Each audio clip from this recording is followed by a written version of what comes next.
Get this and get it straight. Crime is a sucker's road, and those who travel it wind up in the gutter, the prison, or the grave. This time I was in the country where the night should have been nothing but peace and quiet. But a pair of angry eagles changed all that. One was solid gold and too close to a battered corpse. The other weighed 160 pounds and was too quick with his fists. It happened like this. From the pen of Raymond Chandler, outstanding author of crime fiction, comes his most famous character in The Adventures of Philip Marlowe.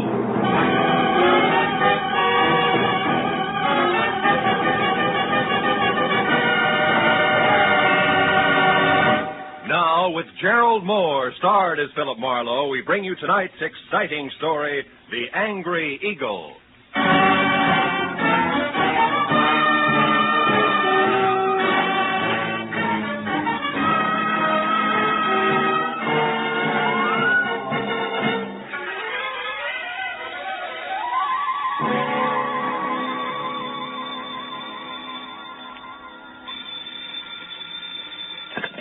Hello. Mr. Philip Marlowe, please. Clover Lake, California calling. This is Marlowe. One moment, sir. Go ahead on your call to Los Angeles, please. Hello, Marlowe. Babe Durney. Remember me, light heavy contender in 39? Oh, yeah, sure. I remember you. Good. You still at that bar in Southgate? No, I'm back in the game. Ah. Trainer this time for a welterweight that's good. His name's Danny Eagle, and he's another Barney Russ, believe me. No kidding. Yeah, but he's in trouble. Come on out, will you, Phil? Clover Lake's only 20 miles. You can be here by 6. It's just outside of Malibu, up on the hill. Well, what's your boy's trouble, babe? Plenty. And it could end up being his life. Now, step on it, Phil. Oh, and listen, you're a sports writer from Detroit, not a private detective. You got it? Got it. Leaving now, babe.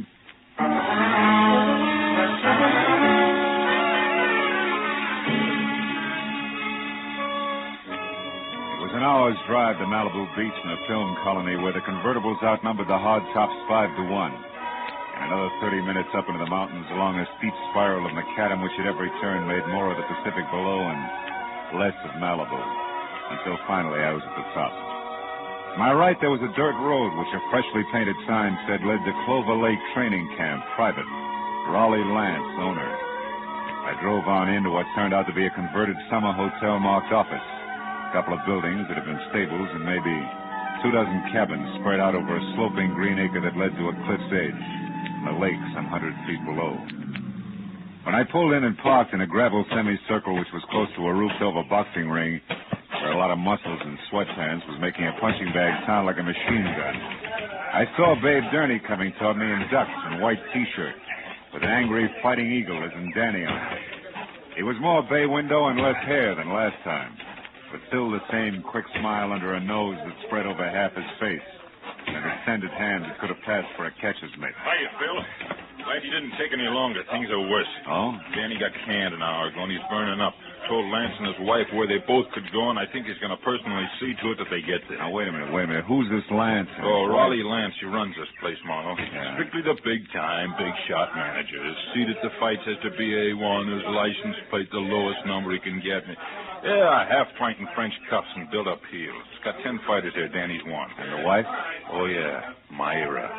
A lot of curves, a lot of war paint, and never enough clothes on. Know what you mean. Yeah, well, also not much to keep her busy, and Lance hasn't got time to run around down in Malibu. Which means sheep-sized the boys, huh? Yeah, Danny Eagle included. Not that the kid ever did anything about it, mind you. Figured she was just being friendly. Come on, let's move on down by the lake like I was just showing you around. Hey, Jersey. Yeah? You can quit now. Do a mile in the shower. Okay, Big. See you later. Anyhow, Phil, this morning, Lance and the missus had a beef when the big shot got mad, read Myra off, and called Danny and tried the same thing on him. Didn't take, huh? No. So the boss canned him. The kid went back to his cabin and started kicking the fixtures around. That's when I called you. Got a lot of temper, Phil. Yeah, well, what do you want me to do? Help me get him out of here before he tangled with Lance. He said he wasn't going to get off the ground till things were squared away, and he... Oh, hold it. What now? Over there near the edge of the cliff. Friend of Lance's, just weatherwax. Well, that old man? Yeah, hayseed to look at or listen to, but he owns about every piece of land around here. Uh-huh. Rich, retired, and has just learned about prize fighters. Calls them gladiators. Also, he's got a mud-fence-faced daughter he's real anxious to pass off. Yeah, also he's coming this way. Hello there, son. Yeah, don't encourage Gavitz especially. Well, Dave, my boy, what shape are you in tonight? Oh, well, not quite fighting trim, Mr. Weatherwax. I was just showing Mr. Marlowe here around the grounds. He's a sports writer. Sports rider? Yeah. Well, glad to make your acquaintance, Mr. Marlowe. Thank you. Yes, sir. When I think about what I've missed all these years not following the ring... Mr. Weatherwax, excuse me, but we're in a hurry. I want Mr. Marlowe to see the lake before it's dark. We'll see you at dinner up at the lodge later, huh? Yeah, I look forward to that. Goodbye. Yeah, bye, sir. Original windbag. Yeah. But, Marlowe, like I was saying, I gotta have your help. Yeah, but what can I do now? The kid's through, babe. Sure, but look, Phil, I know other managers. I also know the makings of a champ when I see him, and Danny Eagle's got the stuff. And? Okay, I like him. Ah. Phil, you gotta get next to Lance. If he thinks you're doing a feature on him, he'll be your best friend in a couple of hours. Little Napoleon. Uh-huh. And when I'm buddy-buddy, I steer him away from ordering his muscle man to play pretzel with Danny while you're trying to get him out of here. Is that it? That's right. I already planted that you're coming up here, so all you got is... Hey, look. Huh? Up at the lodge on the porch there. That's him and Myra going in the office. My cue. Mm-hmm. Okay, but first tell me one thing, babe. Does Danny know about me? No.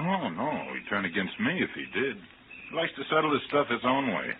That's why you got to get to Lance. In or out of the ring, it still takes two to make a fight, Phil. Yeah. All right, babe. I'll do my best. Yeah, Philip Marlowe, Detroit Daily News. Wonder if there is such a paper. No, it doesn't sound too bad. Listen, Myra, I don't want any more trouble with you. I'm fed up. Oh, You're fine. fed up. You? Well, that's funny. You dragged me up here and Shut expect up. me to... And try real hard to understand this. I dropped 10 grand, 10,000 berries last night on that punk Steve Rocker. I'm not very happy. So you want a fighter who stinks. What's that got to do with me? I don't know. But if you'd let him alone, he wouldn't have looked so tired in there. Of all the cheap cracks you've ever made, that's about the... The what? Go on, say it. You never flirted. You never played up to it. You were only being friendly. Go on, spit it out, why don't you? Don't think I won't. When we're alone. Oh. Excuse me, I didn't mean to eavesdrop. I was looking for Mr. Lance. Raleigh Lance? That's me. What do you want? My name's Philip Marlowe, Detroit Daily News, Mr. Lance. Oh. Yes. Come in, Mr. Marlowe. Oh. There was a note here on my desk. Should expect you for an interview. Glad to see you. Oh, thank you. I don't believe I've, my wife, Mr. Marlowe, Mrs. Vance. How do you do? Hello. From, Detroit, you said? Yeah. How are things at the Beaver Club? That's quite a spot, I hear. Oh, yeah, quite. I used to go with a reporter there. He told me about some wild parties at their press club. Busy Beaver Nights, they used to call them. Yes, busy beaver night. Lots of fun. Mm-hmm. I'll bet. Myra, Mr. Marlowe and I'd like to talk a while, so... So I'll be running along. It was a pleasure, Mr. Marlowe. Thank you. Goodbye, Raleigh. I'll see you later. Yeah. Well, Mr. Marlowe, have a chair. Drink? Yeah, I will, thanks. Quite a spot you have here, Mr. Lance. Make it Raleigh, fella. All right. That's okay. But you're not up here to write about a training camp, are you? Of course, I know background counts, but, well, like this drink, the soda helps, too. But the scotch is the thing, huh? Health? Same. Yeah, you're right about that scotch. Mr. Lance? What is it, Kelly? I'm busy now. What's about Danny Eagle? Did you give him his walking papers? No, Big Attorney stopped me, Mr. Lance. Said he'd give Danny the word himself that he could handle him. That fat pug! Who does he think he is? Well, he said he just didn't want trouble, Mr. Lance. Besides, he said Danny was taking a walk. Yeah? Well, I'm going to give him the air, too. I've got enough enemies without some lausy trainer who's on my own payroll. Pardon me, Mr. Marlowe. I'll only be a couple of minutes. Sure. Help yourself to another drink.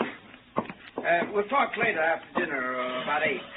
Oh, and, here, catch. Best cigar made.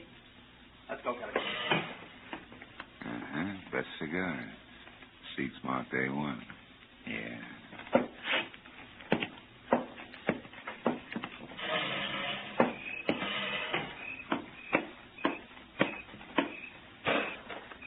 Hey, Huh? don't go away mad. My hubby always runs out on people, even private detectives. Slips, huh? Busy beaver night, indeed. I made it up. I never even heard of Detroit. Why'd you bait the trap? Lance, the jealous jerk, has threatened to hire a detective a half a dozen times. Oh. After all this fuss over Danny Eagle, you were about due. Well, shall we walk? It's a nice night. Let's leave it that way, huh? What do you mean? Isn't Danny enough for one day? Listen, mister, you're starting off with 2 left feet. I was friendly with Danny Eagle, period. And Steve Rocker? The same. Only Steve was a little dull. A mind dedicated to comic books. All fighter. Not according to his last bout. Yeah. Rocco moved like he was drugged and collapsed in the third, so it's my fault. Oh, the big shot is quite a loser. And don't bother with your next question. I can feel it coming. Why have I stuck? Yeah, well, it belongs here someplace. Well, I've stuck because... Well, because I thought that each battle was going to be our last. That sooner or later he'd have time for me. He's a busy guy, Myra. So was King Solomon, but he always had room for his wives. True. I thought this place was going to be our answer. Just the 2 of us, plus the peace and quiet of the country, with Malibu on hand for a change of pace. So what happens? Still busy, huh? Yeah. So busy that he spends 8 hours a day with Jess Weatherwax, a guy he never heard of until he started this camp, but a guy who thrills to hear the lives and loves of Raleigh Lance. And that leaves me with his daughter, Clementine, if I don't talk to the fighters. Clementine, whose shoes are number 9, with an IQ to match. Good night. Wait a minute, Myra. Where you going? Going as far as my cabin and an old-fashioned cry. Or maybe just an old-fashioned. I don't know which. Good night.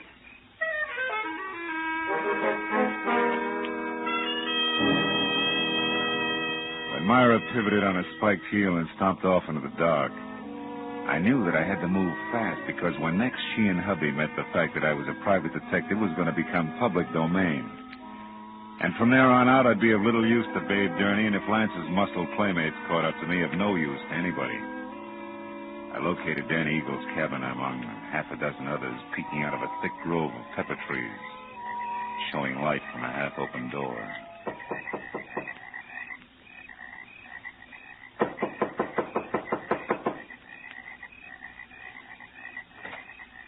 Hey, anybody home?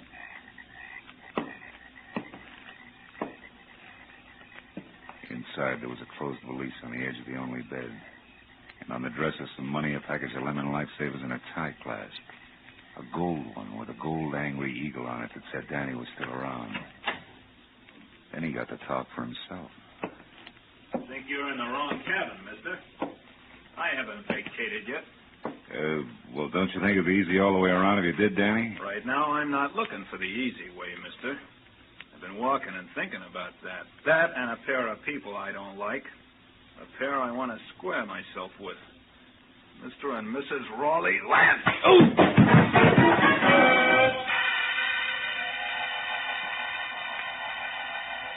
Oh! It was purely a case of mistaken identity. But it served as a reminder that it still took 2 to make a fight.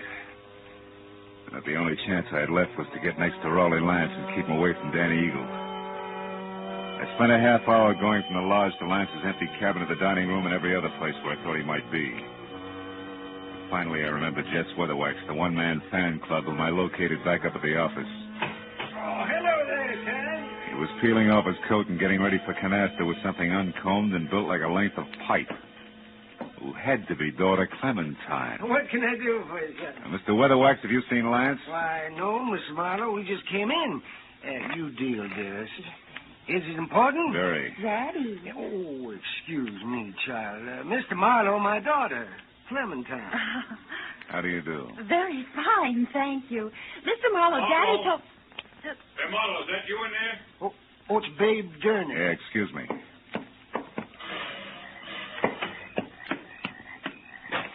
Phil, come with me quick. What's wrong? Lance is dead, Marlowe. What? At the edge of the lake on the rocks. Accident? I don't know. Come on, Phil.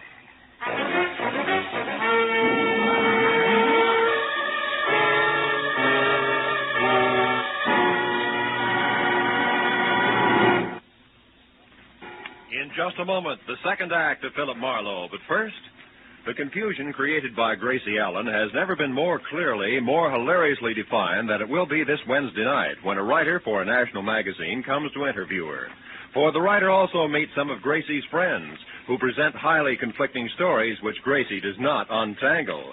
It's another merry, mad mix-up which could come only from George Burns and Gracie Allen. So be listening this Wednesday on most of these same CBS stations.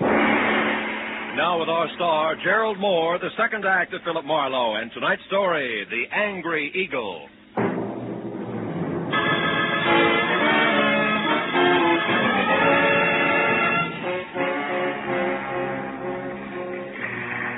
Sharp lakeshore stones, like countless fighters' fists, had hammered all the life out of Rolly Lance. And as we stared down at him, the circle of light from the electric lantern in Babe Gurney's hand began to dance over the corpse.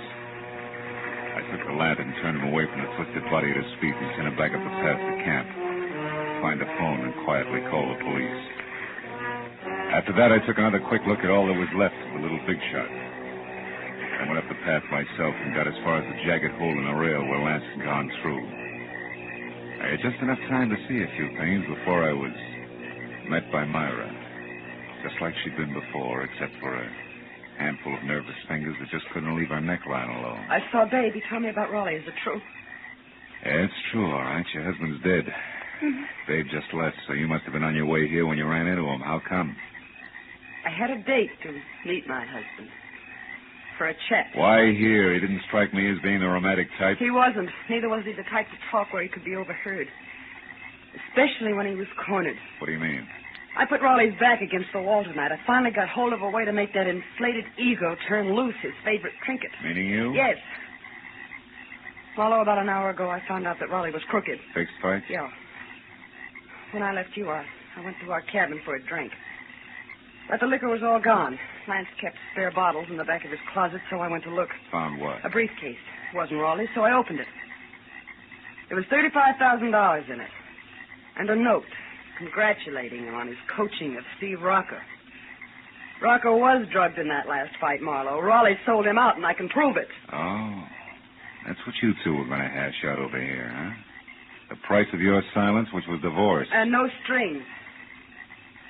He told me he wanted to think, then he was going to give me his answer, but now... It's all unnecessary. You're so right. Myra, come here. I want to show you something. See? Here on the ground. What do you... No, I don't see anything. Somebody put up quite an argument right here before Lance went through the railing. Oh, yeah. Yes. And here's something else. What's that, Mama? It's a gold tie clasp, baby, with an eagle on it. Danny? Yeah, Danny Eagle. This changes things plenty, huh? Danny? I can't believe Danny would murder Raleigh. Well, you better start believing it and get back to your cabin and stay there with the doors and windows locked. You think he might go for me? You then? were half the beef. Now that he's gone this far, chances are good he's got something nice thought up for you, too. Unless I'm making the king-size mistake and you and Danny turn out to be a team. Are you crazy? It could figure both ways, baby. So I'll keep it in mind until I get something more to do with it. Meanwhile, like I said, take care of yourself. I dropped the tie clasp into my pocket and then started looking for its owner, who could be number one candidate for a noose. I decided to try Danny's cabin first, but when I got there, it was dark, with everything just as I'd left it. Until I turned to go. Someone was framed in the door. It was the gentleman farmer, a novice fight fan, Jess Weatherwax. You're looking for something special, are you, Mr. Marlowe? Yeah, as a matter of fact, I am. I figured you would be, what with being a reporter, because I know there's been some kind of a ruckus here tonight. How did you know there was trouble here? Well, I happened to be passing by a certain phone a few minutes ago, and I heard that trainer, Babe Gurney, calling the police. Oh. Okay, as long as you know that much, you may as well know the rest. Somebody shoved the boss of this place out through a railing into 100 feet of thin air. He's dead. Well, Lance murdered? By one of his own men? Oh, no, I don't believe it. He's a good manager. His boys loved him, every one of them. You should be so loved, especially by a guy like Danny. Danny Eagle? None other. And that's only half of it. Your good manager, Mr. Lance, was a fight fixer. One who'd even drug his own stable to be sure it'd lose. He was as crooked as a hyena's back leg. He prearranged boxing fights? That's putting it mildly. His own wife, Myra, pinned that on him just tonight. She didn't go into details. She didn't have to. She had enough proof to make it stick because she was getting a divorce on the strength of it. Oh, I find it mighty hard to believe all this, Mr. Marlowe. It is something else. I'm not a reporter. I'm a private detective. You're a private detective? Yeah, called in by Babe Durney because he was worried. Now I am. Anyway, here's what I'm getting at. If you're really sincere about liking your violence according to Marquis of Queensberry rules, you can do me a big favor. What can I do? Keep an eye on Myra Lance for me. Uh-huh, yes. I left her in the cottage. Dan Eagle may be only half finished with what he started. I'll do my best. You can count on that, sir. Okay, I'm going up to the office at the lodge now and find out if anyone saw Danny leave the grounds. I'll see you.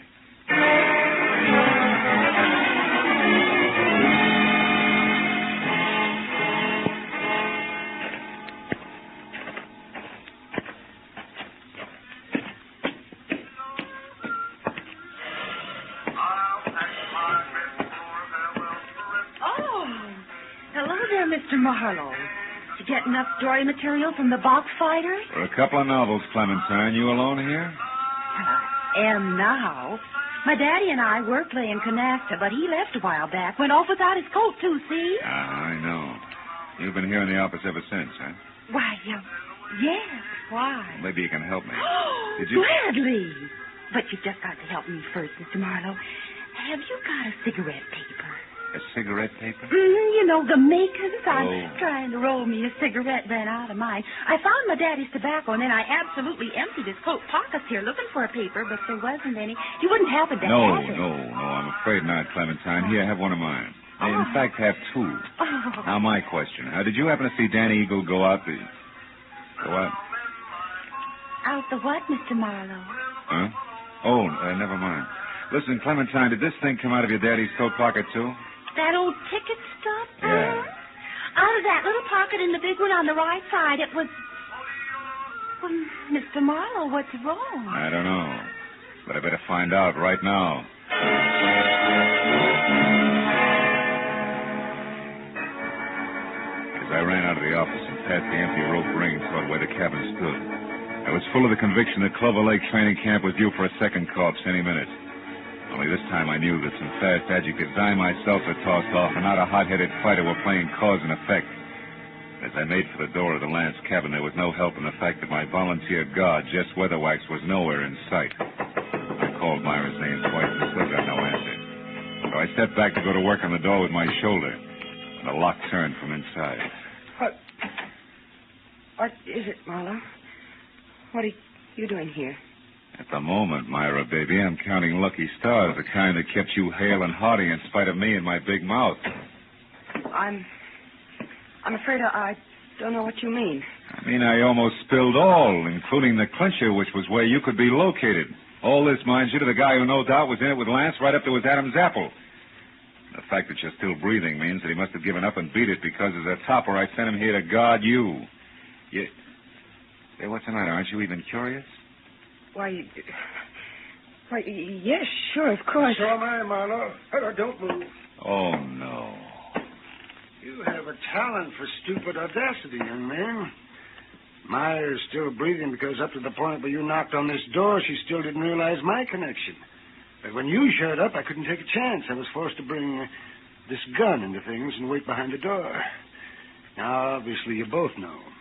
And I was so relieved you still had strength enough to open the door, Myra. I stepped in shin first and was happy about it. Well, I was afraid to warn you.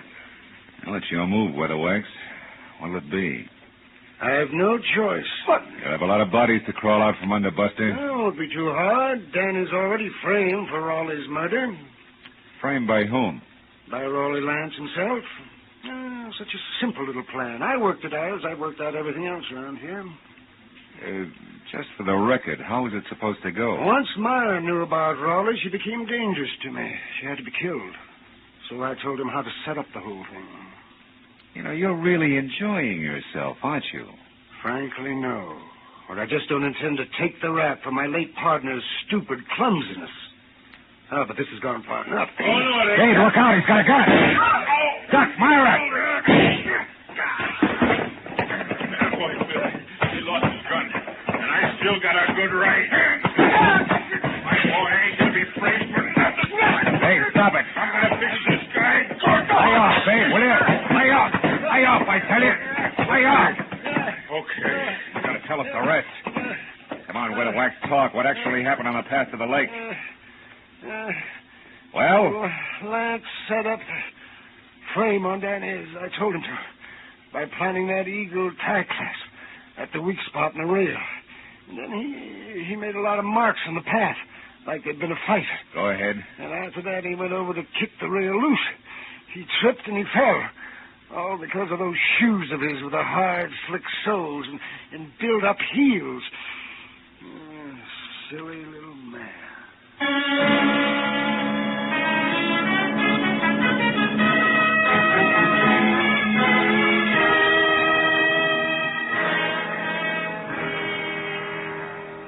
Well, it wasn't long until the boys from the sheriff's office arrived with a good doctor, a lot of open notebooks, and an endless supply of questions.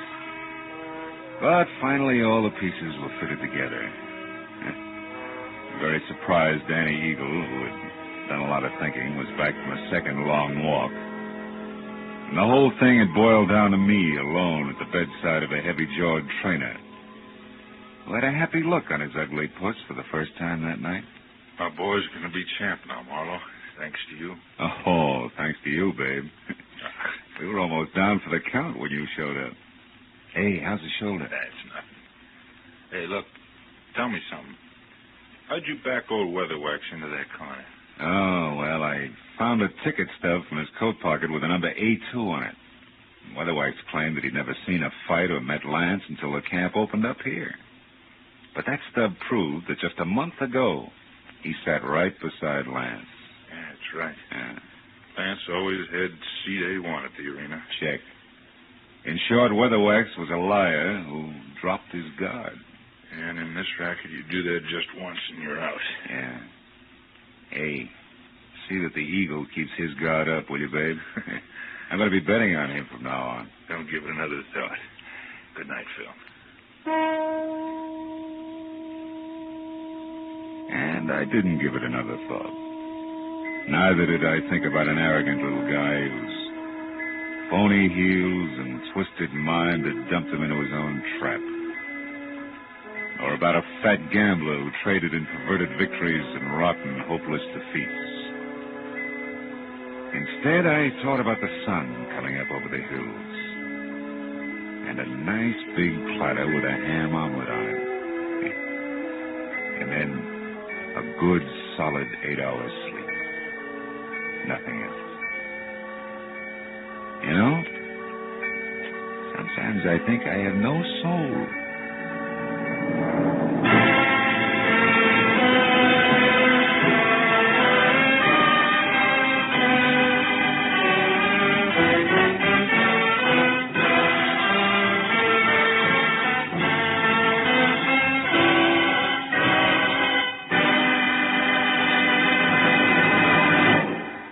Adventures of Philip Marlowe, bringing you Raymond Chandler's most famous character, star Gerald Moore, are produced and directed by Norman MacDonald and are written for radio by Robert Mitchell and Gene Levitt. Gerald Moore can currently be seen starring in Republic's The Blonde Bandit. Featured in our cast tonight were Joan Banks, Barney Phillips, Wilms Herbert, Howard McNear, Elliott Reed, Frank Gerstle, and Ann Morrison. The special music is composed and conducted by Richard Arant. Be sure and be with us again next week when Philip Marlowe says... This time a nervous breakdown in a driving rain.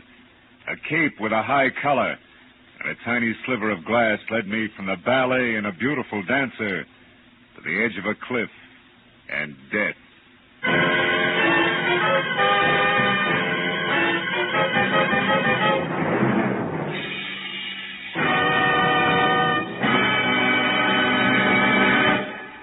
A few months ago, our newspapers and magazines were full of articles and pictures showing the progress we've made during the first half of the 20th century. That progress, brought about by the American way of doing business, means that today we enjoy the highest standard of living of any nation in the world. we can keep our standards high, and we can increase the benefits for all of us by continuing to produce efficiently under a free economic system. This is Roy Rowan speaking. Now, stay tuned for Pursuit, which follows immediately over most of these same CBS stations.